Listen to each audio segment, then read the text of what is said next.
Can you hear me? Yes, we can.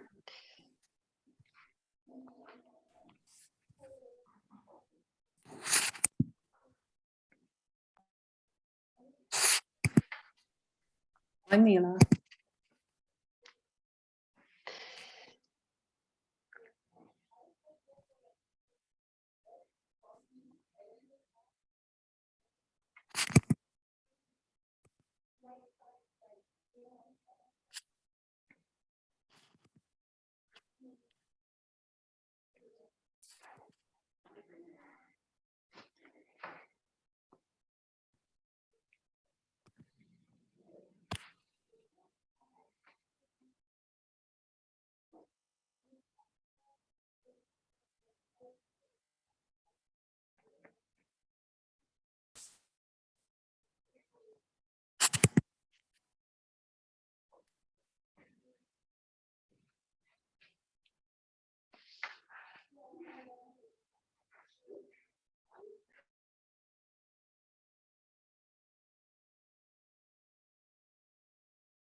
Hello and welcome, everybody.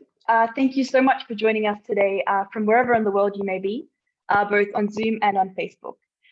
Despite the time zone challenges, we hope that this will be an informative discussion about the United Worlds College movement and also our school, UWC Dilijan in Armenia specifically. My name is Mila. I'm a second year student here at UWC Dilijan. I come from Australia, but my roots are in Germany. And I live with my family not far from Sydney in New South Wales. And I'm here with my co-year Surya. Hi, I'm Surya. I'm also a second year at UWC Dilijan. I'm from Australia with roots in Cambodia, and my family and I live in Dubai. Today, we are delighted to welcome to you to this special joint session of the UWC National Committee of Australia and the United Worlds College Dilijan, albeit remotely. We'll do our best to do a couple of things today. Firstly, to highlight the special features of United Worlds College movement and our school, UWC Dilijan in particular.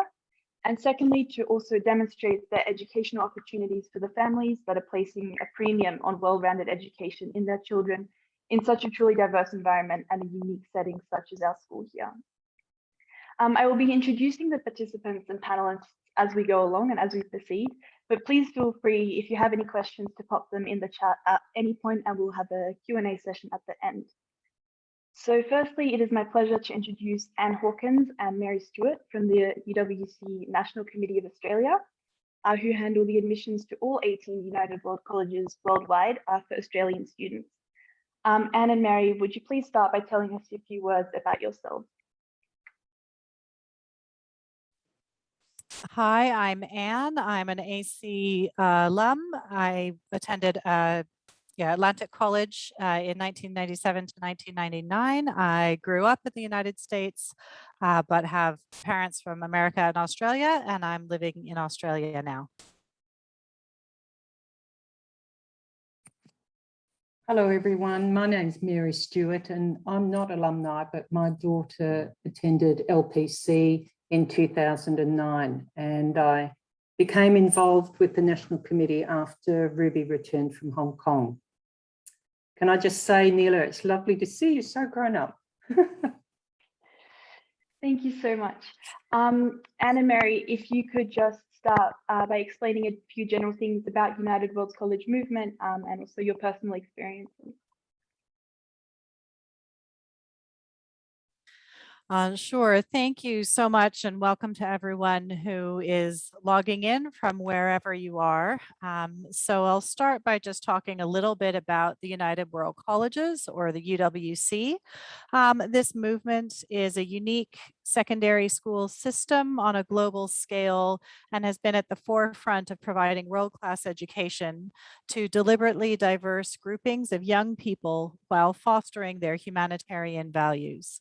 For almost 6 decades, UWC has been developing the talents of young people positioned to be bridge builders. The first UWC, Atlantic College in Wales, was established in the wake of World War II in 1962 by a group of visionary individuals led by Kurt Hahn. And the UWC schools that have followed have the shared mission to make education a force to unite people, nations, and cultures for peace and a sustainable future. So based on the idea of the multidimensional diversity of students, accepting and respecting their differences, UWC aims to nurture through rigorous, well-rounded education, engaged global citizens inspired by the ideals of the shared humanity. And all of the schools adhere to the principle that everyone deserves a chance. And so while focusing on excellence in education, there's also a strong ethos of diversity amongst students and staff, and an emphasis on delivering on its mission, which includes achieving socioeconomic diversity. And we achieve this through a significant amount of fundraising and scholarships to ensure that funding is not a barrier to participating in this in these schools. So typically students are aged 16 to 19 and are in the last 2 years of their secondary school. And this is quite a formative time, and it's a preparation for university. So a part of this is attending the school, is having that level of interest in the mission, and also the independence and confidence of for many leaving home for the first time. And what it becomes is a new family of students from around the world who they could become lifelong family, lifelong connections that you carry with you. And the academics are very strong. We just do the International Baccalaureate program, which is one of the most well-regarded qualifications in the world. It is quite rigorous. It prepares students for the world's leading universities and is well received by universities around the world. And so it's a very important a very valuable diploma and very well recognized. And this also includes elements of service and activity, as well as additional programs like the theory of knowledge, which are a bit outside the standard academic curriculum.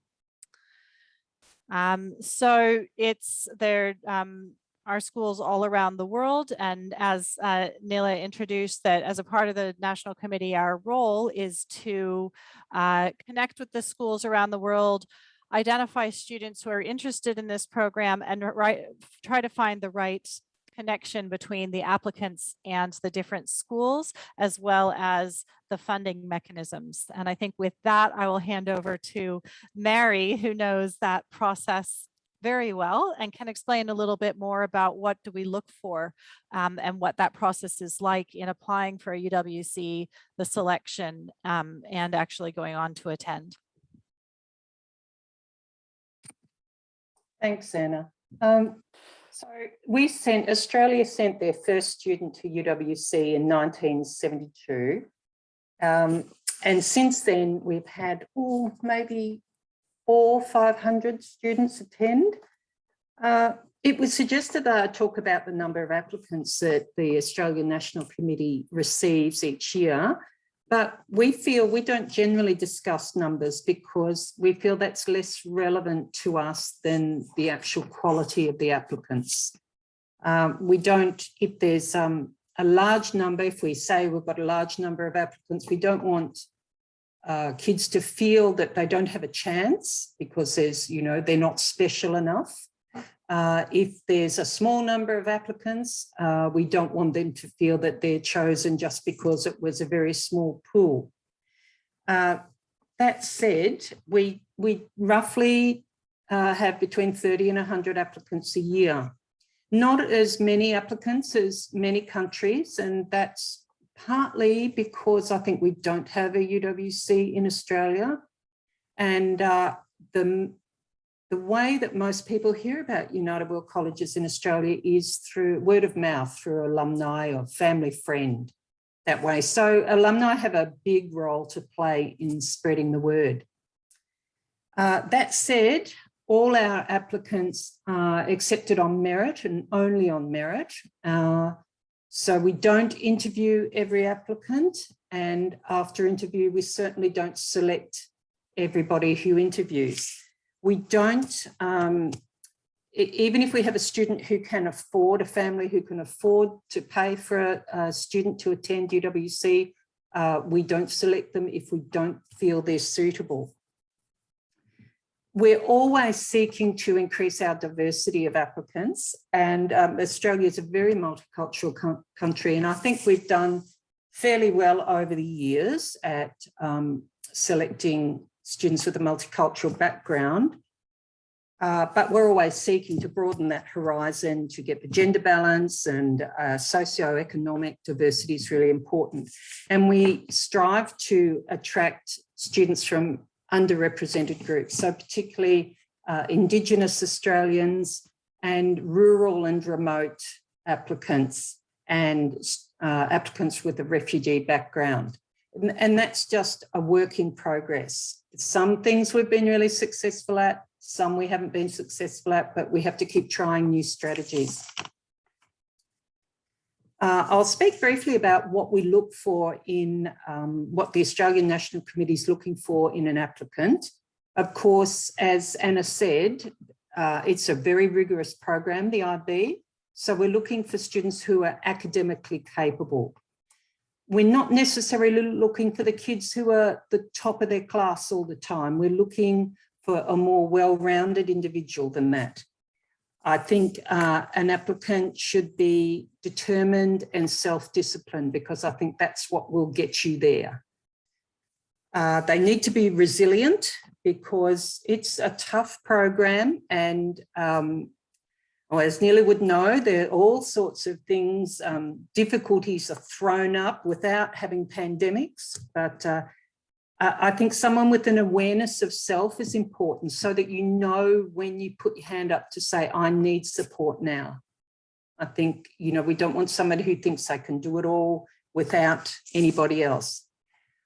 We're looking for kids who have a preparedness to listen and a willingness to reflect on their own values after and their beliefs when they hear of the extraordinary different values and beliefs of people from all over the world.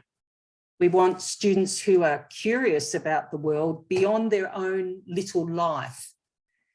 We're looking for kids who have got an interest and or an involvement in their community, and interested in our country and the issues it faces, and an interest in the global issues as well.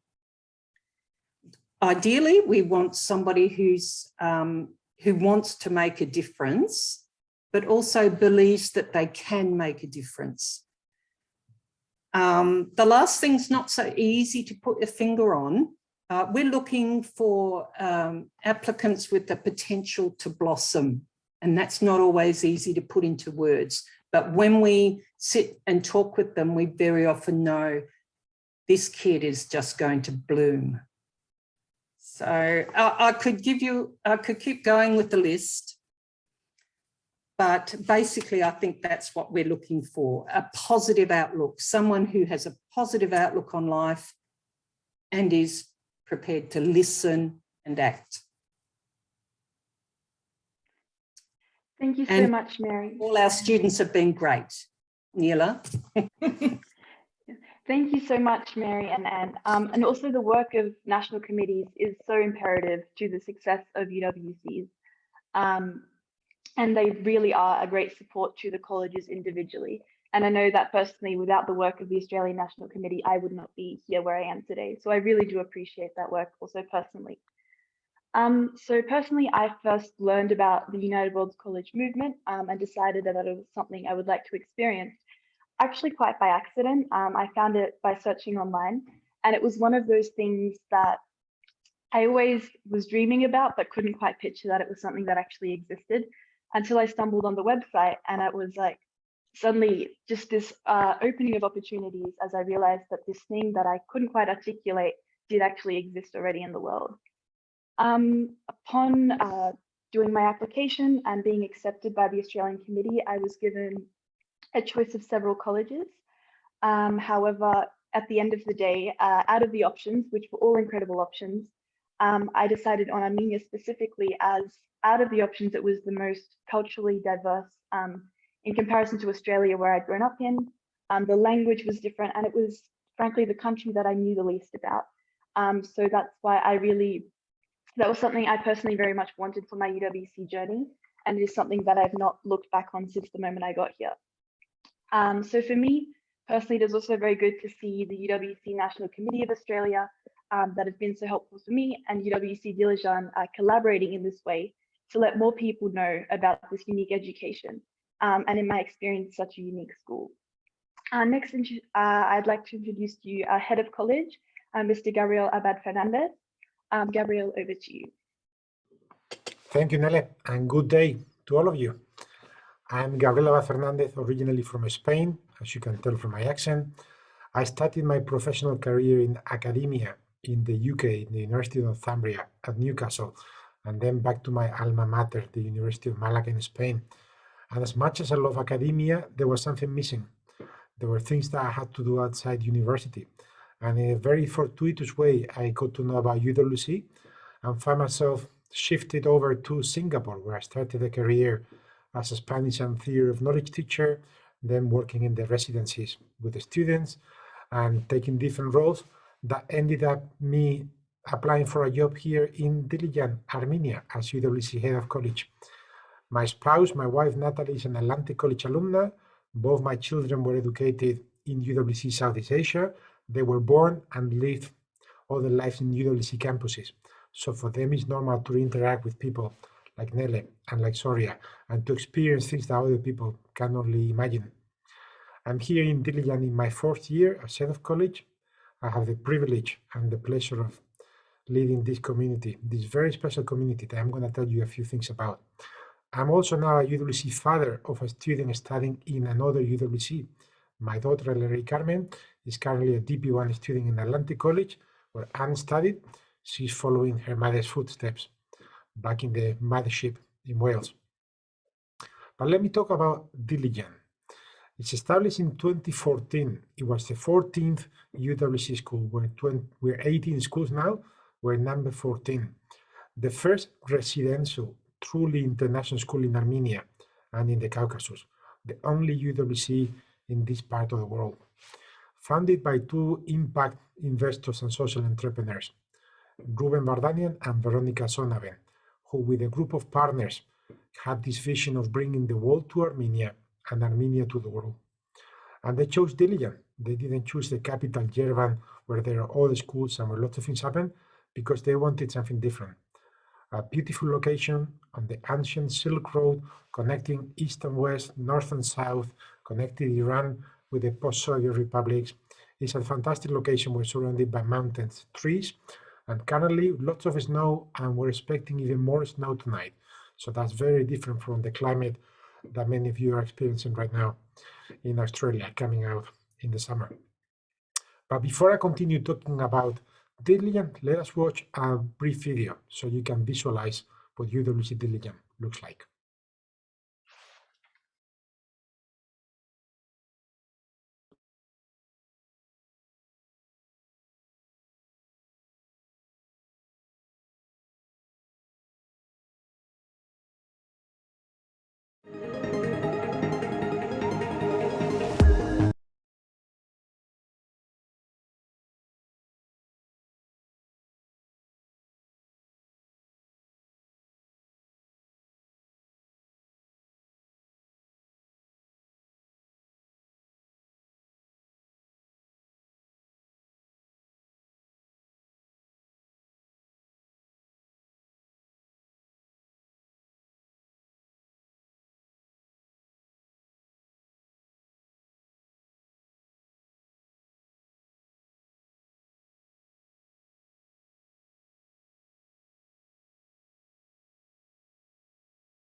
Sorry that you lost the sound, but it probably was a good idea to be able to focus and to think in silence for a minute.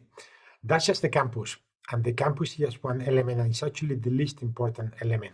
It's just the shell that allows us to host this very special community.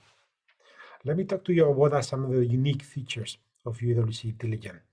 And the first one, going back to what Anne said, is the educational model. We're an IB diploma school, which is pretty much the gold standard for secondary education, but we do that with a layer on top, which is the UWC educational model, with a focus on service, on understanding, and a focus on peace and sustainability, as per our mission.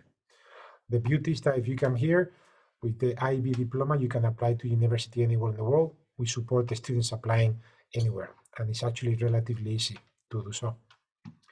Our community is very special.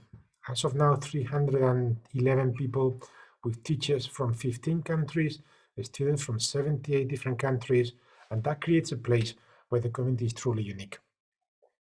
Strong bonds between the students and staff. Many of us live together on campus. I still have students who are quite surprised when I insist that they call me Gabriel.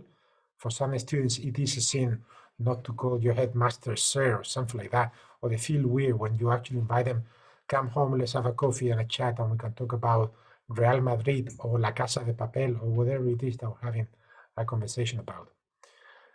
This special community is hosted by Dilijan, a fantastic town that has an ancient history in terms of culture, the connections with the culture in the region, and the links with the Silk Road, and a focus on linking communities. It's a place that used to go, as I said earlier, roads that lead to Iran in southern Armenia, roads to Turkey, roads to Georgia. You can go further up the Caucasus into Russia. So it's a place where different cultures got together, and that makes it a natural place for a UWC.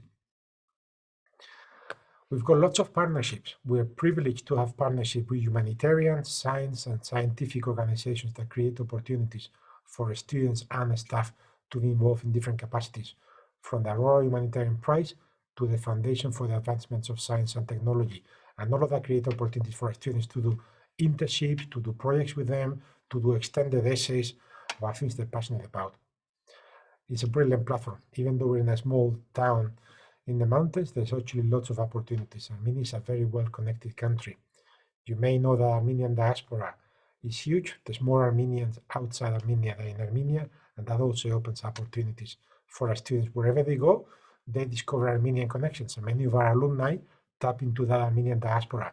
They may end up in Boston or Vancouver or wherever they go and discover there's actually a thriving Armenian community that considers them Armenians because they've lived in Armenia and they proudly feel Armenians by choice. I will not talk a lot about campus. You've seen the beautiful video. Our facilities are top-notch. We're privileged to have. There was something almost ahead of its time on the video. You saw the focus on that panning shot of the clinic, showing the clinic. We have a full-time clinic on campus. That was recorded pre-COVID, and it's unfortunately become very useful now and allows us to take care of the students throughout the 2 years of the pandemic. The building was particularly, the campus was designed with a focus on sustainability. Green walls, reusing water, minimizing energy consumption, etc.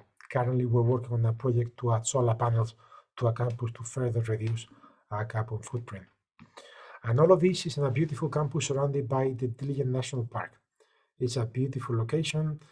You open the window and you breathe clean mountain air, which is fantastic for many of our students that come from very different backgrounds. And fantastic opportunities for outdoor experiences. Even when the campus has been in lockdown, you don't feel locked down when you can walk around a wide, ample campus that's on the hills and you can go for walks inside the campus. So we've been very privileged in the midst of this pandemic to have access to the facilities that we have on our campus.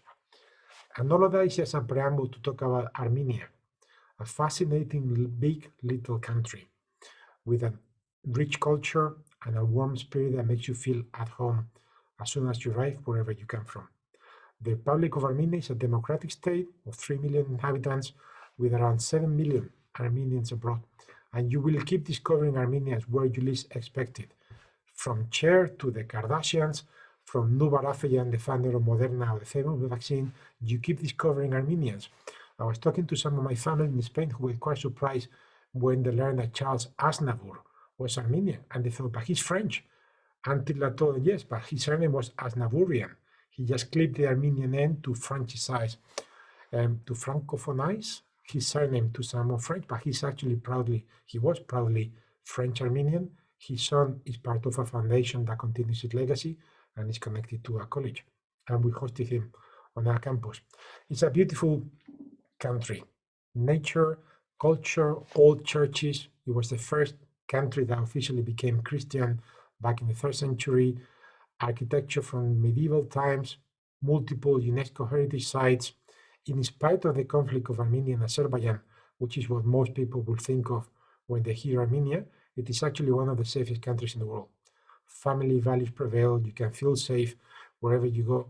There's beautiful opportunities for breathtaking mountainous nature. We're starting a ski program this weekend. Through the winter, we take students to ski Saturday, Sunday, every weekend throughout the ski season. A fantastic cuisine, and it is truly amazing Armenian food, and actually lots of organic food. Most of our food is organic, produced near the campus. We try to be sustainable also in how we run our canteen. But obviously, who doesn't talk about COVID in this day and age? We're all concerned about COVID. And I can tell you one thing, we have learned so much about how to keep our community safe since COVID started. Despite the pandemic starting, even when Armenia was a closed country not allowing visitors, our school was full. In fact, we hit maximum capacity when the country was closed with 224 students in August 2020. The safety of our students and our staff has been the biggest priority. And we've done everything possible to keep everyone safe, not only safe, but also healthy and engaged. We're very privileged to work with the Ministry of Foreign Affairs and the Ministry of Health in Armenia, which facilitate visas for students, access to vaccines, and allowing students to come from all over the world, including countries where there's no visa treaty or no embassy or consular delegation from Armenia. The Armenian government is very supportive. I'm very proud of the fact that we bring the world to Armenia and we're contributing to the Armenians by choice, people who become Armenian ambassadors wherever they go and talk highly about this very special country. You saw the medical center. We're privileged to have a resident doctor, resident psychologist, 24/7 nurses. So we're very well equipped to deal with medical issues. There's a hospital in Dilijan, including facilities like a CT scan. We've got access to hospitals in Yerevan, the capital. So our students are very well supported, which is something that I know concerns many families when deciding to send their students to another country. This does not mean that it has not been difficult. It has been difficult at times, but it's beautiful to see how our community has responded to the challenges and continue to develop a climate of a united community facing the adversity. We've done very well. On top of that, of course, I mentioned earlier the conflict in Nagorno-Karabakh and the war that we faced last year. And I'm very proud of the UWC Dilijan community that not only stick together through the war, that spent a significant amount of time doing surveys for internally displaced people in Armenia who needed support. There were internally displaced refugees coming from Nagorno-Karabakh to Dilijan, and we did everything we could to help, from growing food in a greenhouse to collecting materials, from blankets to education materials to creating activities for the refugees who were with us. Even our Turkish students refused to leave our community. That was one of the most special moments of that year, when our Turkish students that were being invited, even pressurized by authorities, leave the country. They said, no, we're part of this community, we're safe, and we want to stay as part of the community. Our international students and staff, they all could witness the problem. What a learning experience to see a country being affected by war and understand conflict at that level, as opposed to just from a textbook. That was service in action, and it's continuing, and it's part of a learning program. So back to you, Dele. Thank you so much, Gabriel, for that input and your unique perspective on that. Surya and I will now talk a little bit about our own perspective and our own experiences as students at UWC Dilijan and as international students in Armenia. So as our panelists have mentioned, in addition to the international atmosphere of UWC in general, we also have our academic side, which is the International Baccalaureate program, which is a very rigorous academic program, which includes not just the academic subjects, but also a theory of knowledge subject, an extended essay that each student has to write in a topic of their choice, and compulsory CAS activities, which Surya will explain a little bit later. So just briefly on the IB requires each student to take 6 subjects, 6 academic subjects from different groups, 3 at a high level and 3 at a standard level. What I particularly like about the IB actually is that it challenges you to study a little bit in every area. So you cannot focus on just the humanities or on the sciences. So it really does support and encourage a well-rounded education, in terms that it does also challenge you to explore areas of academics that you might not be as familiar with. But as at this school in particular, we do have a lot of support for that. As Gabriel said, we come from 78 different countries, but also from 78 different curriculums. So there is quite a difference in our experience coming here and also our academic experience prior to attending UWC. But our teachers and our support staff are very much familiar with this concept and are able to really support our students in that. We really do see differences, but it's also incredible how students are able to support each other. For instance, if in your academic background in your country, there's been a big focus on sciences, you might be way ahead in that regard, but maybe struggling in languages. But students also among themselves are able to support themselves, which is a big part of our UWC spirit. Understanding among students and among our peers are really supporting each other in every regard. As we are also a boarding school, this is not just in the classroom, but in the evenings after dinner, we're able to sit together, do our work together and help. So the UWC environment for me has been very helpful to my IB experience as well, as it is a unique place to complete the IB. And especially in the humanities subjects, for instance, when we're discussing global politics or geography, in the classroom, I feel like UWC is one of the best places to study these kinds of subjects. Because if we're talking about a conflict in the Middle East or a water shortage in Australia, for instance, we have students from those actual countries and from those parts of the world who are able to give their unique insight, which is why UWC really does support a well-rounded education and also a well-rounded perspective in the areas that we study. So now Surya is going to explain a little bit about our CAS project and our CAS program here at UWC Dilijan, and also as part of the IB. Thanks, Nile. So what CAS is, it stands for Creativity, Activity, and Service. And it represents basically a compulsory aspect of the IB, which is like extracurricular activities you can take part in the school. So for example, under the creativity branch, we have activities like knitting, where you can go learn how to knit. You can go work in the greenhouse, which we have at school. We also have a beehive, where students can just learn how to work with plants. And I personally took part in this CAS, and it was a really amazing experience for me because I had never worked in a situation where I was in nature, learning how to grow plants. And as we mentioned earlier, with people from so many different backgrounds, you're able to immerse yourself in such a international community with many different opinions to help you learn throughout the experience. And so a part of the next branch, which is activity, that comes with activities such as sports. So here we have a football field, a swimming pool, basketball courts, tennis courts, and sport hall for multi-purpose activities.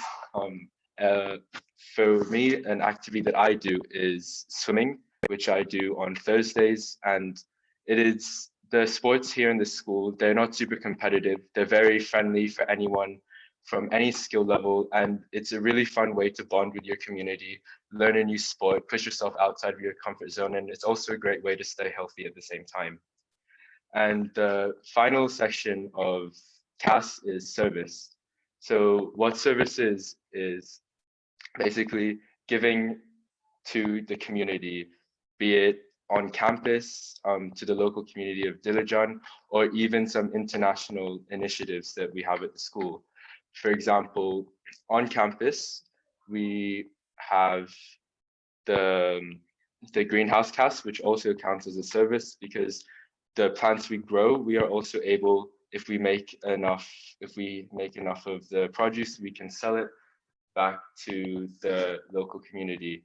We also have an international initiatives such as Under the Sun, which focuses on fundraising mainly for the situation between Morocco and the Western Sahara. There are also many other services such as the Red Cross fundraising, and a service I take part in myself, which happens on campus, is teaching swimming and gymnastics to both the primary school kids, which we have, and to my peers as well. So it's just a great way to share your own experiences and skills that you're bringing with you to the international community, and to just be a part of something bigger to help spread your own happiness with other people. Also, just to add on to that, a very important part of the CAS is that it is a student-led initiative. So it is at the start of the year, it's usually second-year students that are leading the experiences that are either from things that they are personally passionate about or existing CASs that they are carrying on from the previous generation. And then throughout the year, the leadership is passed on to the first-year generation, who will then continue the cycle. And it is a giving and taking and learning from each other, which is what makes it such a unique part of the IB experience. Now, UWC does not just support us in the time that we are here, but it is also imperative and very crucial that UWC supports us moving forward in our opportunities for the future in regards to university counselling or support in choosing gap year programs or any other paths students might choose to take after our time at UWC. So UWC students are fortunate to not only benefit from excellent globally recognized educational experience, but also we have access to a number of UWC specific bursaries, scholarships and financial aid opportunities. The largest of these is the Davis United World College Scholars Program, which provides financial aid opportunities to UWC graduates at 100 excellent universities in the United States. So here at UWC Dilijan, we have a dedicated university counselor who runs sessions with all students throughout the year to introduce them to the various international application programs and also just lay out all the options that we really do have.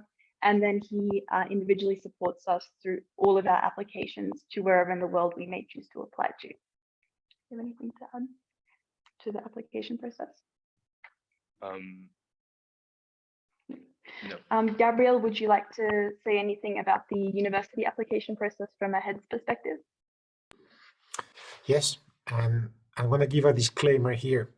Sometimes we get students who come from families where they're expected to be, I don't know, third generation lawyer. And the student comes here and has such an experience that sometimes has an eureka moment and discovers theater or environmental sciences or global politics, and they decide, I'm going to do something different. So as a head, it is not uncommon to find ourselves with the family trend. What have you done to my child? We had a plan. There's a roadmap, and suddenly they decided that they're into art. How are they going to live? That's all part of having our children experiencing opportunities and creating different avenues. And sometimes, indeed, they will come with opportunities that you don't expect. I'm deciding I'm going to apply to a university in Holland because they have the best degree on computer science, and it's a place you never heard of them. Why? So that's something that's very common. But I see that as an opportunity, as a richness of UWC, because it's the amount of opportunities that are open for our students, the expertise they can tap into, the networks. Our students end up going to universities all over the world. And wherever they go, they're bound to find a UWC contact before they arrive, once they're there. So it's a fantastic network of support and opens opportunities that otherwise many students would not be able to have. As someone who had to study in his hometown because I couldn't afford to go somewhere else, when I look at the opportunities that are opening up to our students, I can only rejoice and wish that I could travel back in time and become a UWC student myself and apply to study somewhere else. So that's the disclaimer. Beware, because lots of opportunities will open up. And as parents, sometimes we try to be protective and want to keep our children close.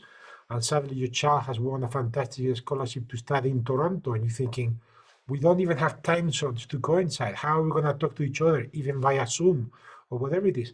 But it's all for the good. It's all for the good of the students, and it contributes to creating this group of people that we need that focus on peace and sustainability. We just have to look at the news to see how important it is to have people that approach day-to-day life with values at the center. Back to you. Thank you, Gabriel. Gabriel actually touched on something very important there, which is actually the parents' experience or perspective of the UWC education and UWC Dilijan. So we are fortunate enough to have two parents here with us today. Firstly, I'd like to introduce to you Magella Franzenbakken, Suria's mother. Magella, over to you. Hi, thanks so much, Nile. Hi, everyone.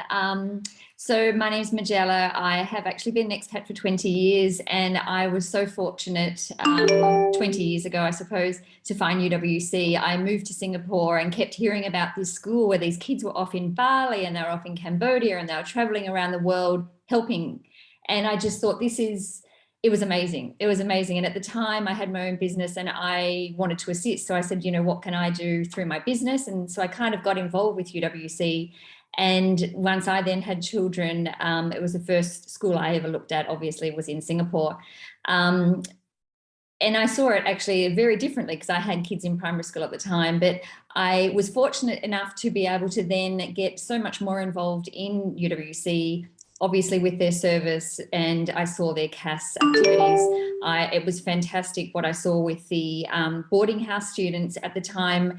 I got very involved with the Cambodian students which were there, and I just loved it. When we moved to Dubai, it was very, very different here. There's no UWC here. It's very different atmosphere for us. And so for Surya, he yearned to get back to a UWC and was fortunate enough to join UWC Dilijan, and he's now in his second year there. It's a really special community. And when I speak about it, I'm so passionate about it because I really believe this is the way the world should be. I believe that there should be no children shouldn't be seeing difference in color, in race, in religion. And that's how I brought my children up. And the children that go to UWC are there for a reason. They want to be that type of child. They want to be that type of adult. And their families obviously have agreeing to that as well. And so when they go there, they're sitting with children in a classroom from every single country. And so they can't go there with their country's, you know, problems on their back. They have to go there and think, I'm there for change and I'm there for this peace and sustainability. And if you read about the mission statement of UWC, they are living and breathing their mission statement. So for me, we've actually started a parent council at the school. So I'm on the parent council, I'm the chair, which has been a fantastic opportunity.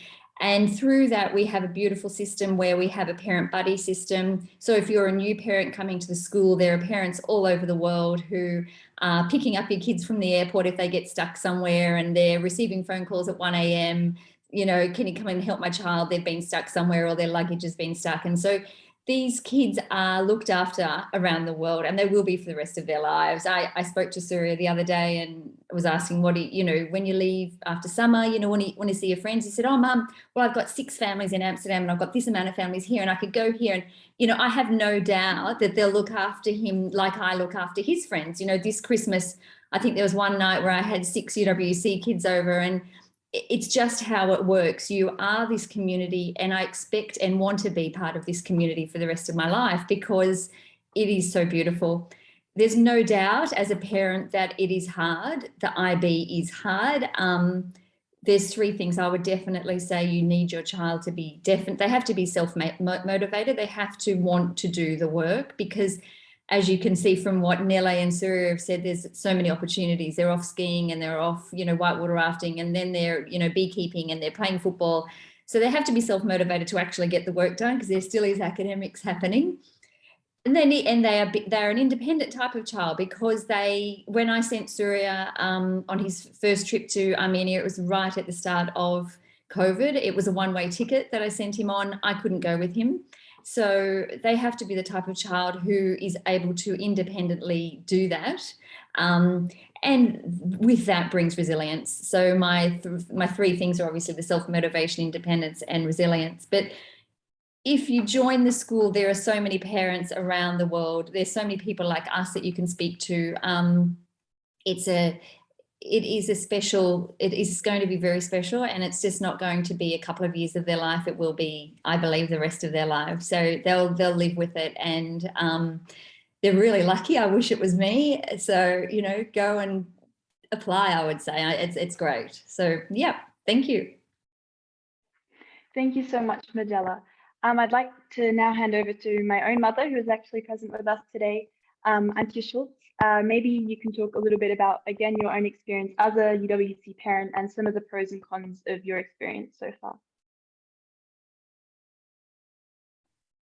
Okay, can you hear me? Yeah. Hi, yeah, how Nele said, I'm Antje, I'm Nele's mom. And I think a lot of things have already been said.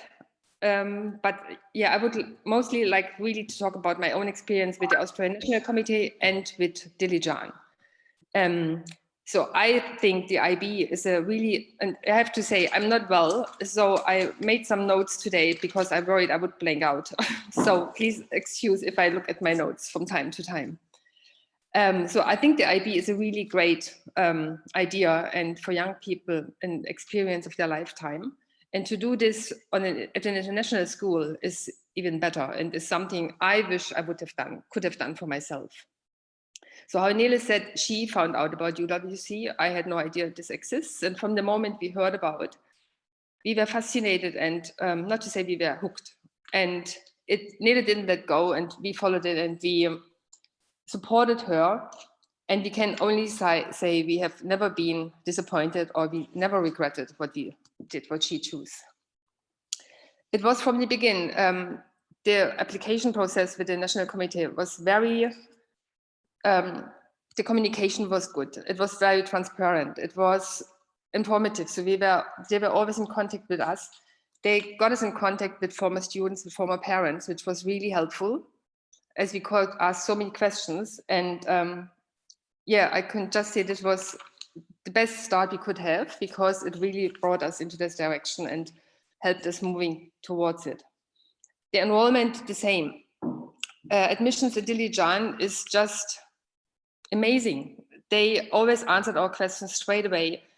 They informed us about everything. They updated us on everything. The whole enrollment process is very clear to follow. And they put on town hall meetings where they sent out a lot of information. So this was, yeah, the next step. And then now, since Nele is at the school, the communication with the school has always been really good, and especially in crisis times, be it COVID or what Gabriel mentioned, the war with Azerbaijan. This was a really tough time, but we got all the time, we got updated at least once a week, in really tough times even more. So we always got these informations, what's going on, what's the school doing. And so we never worried or were anxious, even when the war was just happening. And it was a really, it was a scary time, I have to say. But I remember that during this time, I once talked to Nele on the phone and asked her how she feels, because I thought, she is there, you know, we are far away, but she is right there. And I asked her, and she said to me, I trust the school. And this was the best answer she could give us, because I could see she felt safe, she didn't worry, and so we didn't worry. And we feel the same with the school. We trust the school with everything. The rules they have, the measurements they put in for COVID, for quarantine, everything they do, how they look after the students. There was never something where I thought, I wish they would do this different. So the well-being, I feel the well-being is a really big part of the school, and they take this really serious. So not once I have thought, oh, we shouldn't have sent Nele there. The school grounds, you have seen them, they are beautiful. The campus is amazing, state of the art. The environment is, just so rich and something I would love to explore. And the students have the opportunity to go there and see it. I think through COVID diminished is a bit, but the school still made possible what they could, you know, so they still went on excursions, they still went on trips to historic towns. Skiing was mentioned before, hiking, mountain biking. So they really go out of their way to give the students they can under these circumstances. Academically, I would say Nele is quite challenged. And sometimes I think the workload is a lot, but we knew IB would be tough. She knew this. And so in a way, I'm not surprised. And if I start to worry a little bit, if she managed, then I tell myself, you know, they all go through this. She's not the only one. And so many before her have done this. So I'm quite confident she will manage and she will come out okay. And especially as there is a lot of support at the school. Nele tells me that she can always contact her teachers and ask questions. She can always ask for help, for feedback. So the teachers are always there. Last year, Nele has been in the medical center for 4 weeks. She has been unwell, and she had to stay in the medical center. And because of this, she missed a lot of content and she couldn't sit her exams at the end of the year. But the school was very supportive and helped her through this time. They made, she could do some schoolwork during when she was in the medical center. But they just supported her, because I think it was hard enough for her to be sick. And they really took the worry about her school and her academics away from her by just looking after her.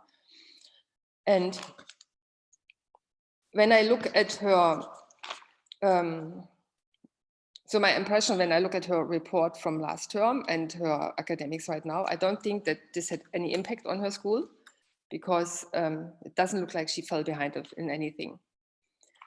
By talking about this, I have to mention the medical center, because Dr. Nara and the entire team of the medical center was just amazing how they looked after Nele. Dr. Nara went out of her way to do everything to find out what was going on for Nele. And she organized different doctor visits, and she was always in contact with us. She always let us know, and she worked together with us really well to find, so if we have any ideas, really, that we looked at it from every angle. And also the nurses, they just, really helped Nele, because it was tough. She was 4 weeks in the medical center by herself and not with her friends, but they made her tea, they gave her cookies. Always one nurse went to doctors with her. So they made sure she is okay, and this every single day. And this was just, it was so good, because of being so far away and having a child sick and you can't do anything. It was really hard for me, but I knew she was very well looked after, and this helped me a lot. And the same when I talk about the medical center, I have to mention the Thun parents. Nele had Nara last year, and this year she has Hermine. And both of them are really beautiful souls, really taking the children on and making sure everything is fine. Like last year when Nele was in the medical center, Nara visited Nele every day and took her for a walk when she could. She also went to several doctor appointments with her. Hermine, Nele went through a tough time at the beginning of this school year. And I wrote a message to her just asking her if she could check on Nele, make sure she is okay. Hermine straight away got back to me and said that she is not on campus, but she contacted Madhu and asked Nele Madhu to please go and check on Nele if she's okay. So the communication with the Thun parents is also very, very good, and we can only be grateful. So quickly back to the academics. The school has a mentor system, and we are very happy with Nele's mentor. Even if he doesn't have Nele in any subject, he knows her really well. And we had a chat with him at the end of last year. And I was really impressed how much he knows about Nele and how, so they have mentor group meetings and also outings where they go, they have dinner together, they watch a movie together, so that they're really bound. And I think this is just a very nice thing. And when Nele had an accident earlier this year and couldn't do any schoolwork because she had a cast on her hand, he got in touch with all the teachers and organized that she got extensions and that she got some help for her schoolwork. So this was very impressive. So I think that's all I have to say. Just to round this up is before Dilijan, Nele went to a small Steiner school here in the area. And we always loved this school because it was like a big family.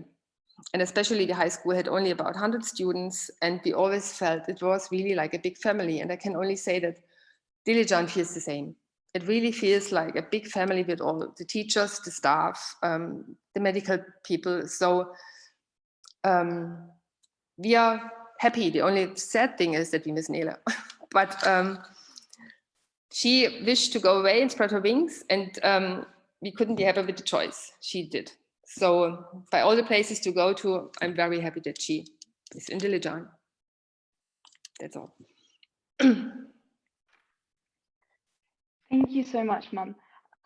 So that concludes the talk today by our panelists. We'll now move on to our Q&A session.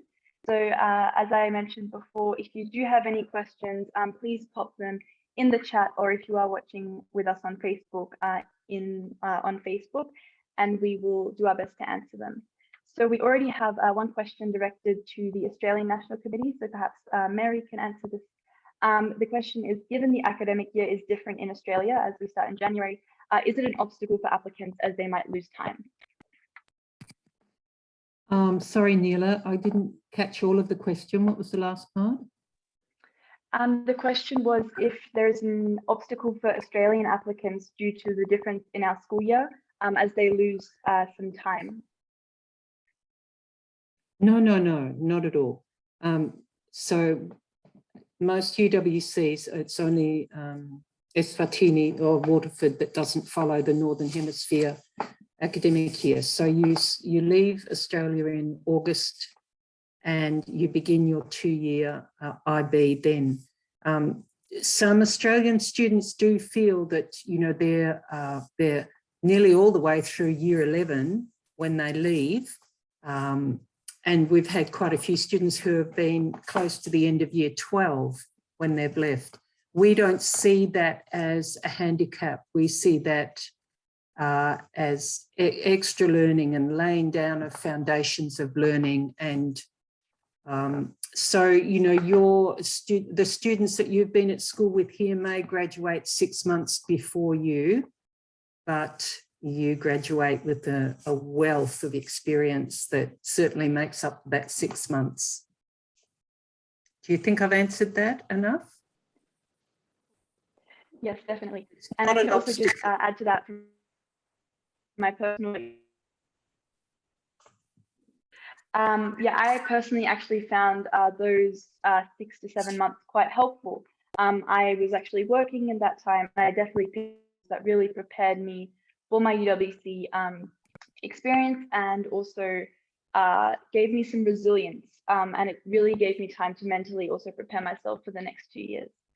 So a further question that we have is, what advice would you give to a parent or anyone who is unsure about allowing their child to attend a UWC? So perhaps Magella, would you like to answer?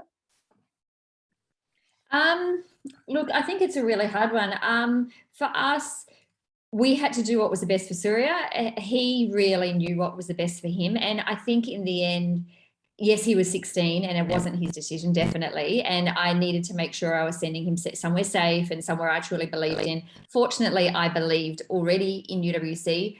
Going off on a one-way ticket across the other side of the world, yes, of course, it's extremely hard. Do your due diligence like anything? Definitely do your due diligence. Our school has, you've got an academic mentor, you've got a TUN parent who's looking after them. There's a psychiatrist at the school. You don't want to be sending a problem to a school. So I don't really believe in handballing any issues across to the school. But if you've got a child who's really wants to do this, I say do it, because it is just the opportunity of a lifetime. And, it really, well, can't say it's only going to be a positive experience, but the growth is so amazing. And I really think it's well worth it. Thank you, Magella. We have a question perhaps to Gabriel. If you could explain a little bit more about our residential system and our TUN parent system in particular. Thank you, Nele. We have 6 TUN. TUN is the Armenian word for home. Each TUN has a TUN parent, who's the adult who's in charge of the well-being of the caring for the students in that TUN. Tend to be about 36 students in each of them. And they're designed in a way that's based on diversity. So we don't group students together who are from the same cultural, linguistic background, to make sure that we don't want to have ghettos or the Spanish-speaking corridor. So even that is done by design when you join the school in year 1.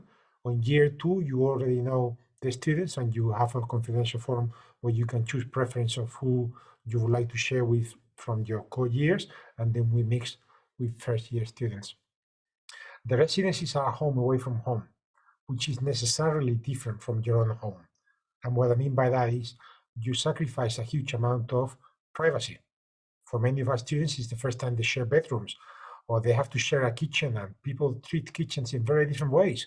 Let's not even talk about bathrooms and how we have different traditions on how you use the bathroom and how you clean or don't clean afterwards. But all of that is part of the learning experience of being part of a residential community.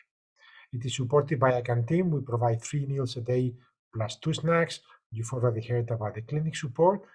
You've got access to all the campus facilities. So you live on a kind of condo. It's like a fancy condo where you go access to all these facilities, but you live in shared accommodation. All of our rooms are designed to be shared. We do have some special rooms for people with mobility issues or special privacy issues, but it is designed as forcing people to live together, because start learning together, learning how to live together, sometimes is some of the most important lessons that you can have, and that will shape you as an individual in the future.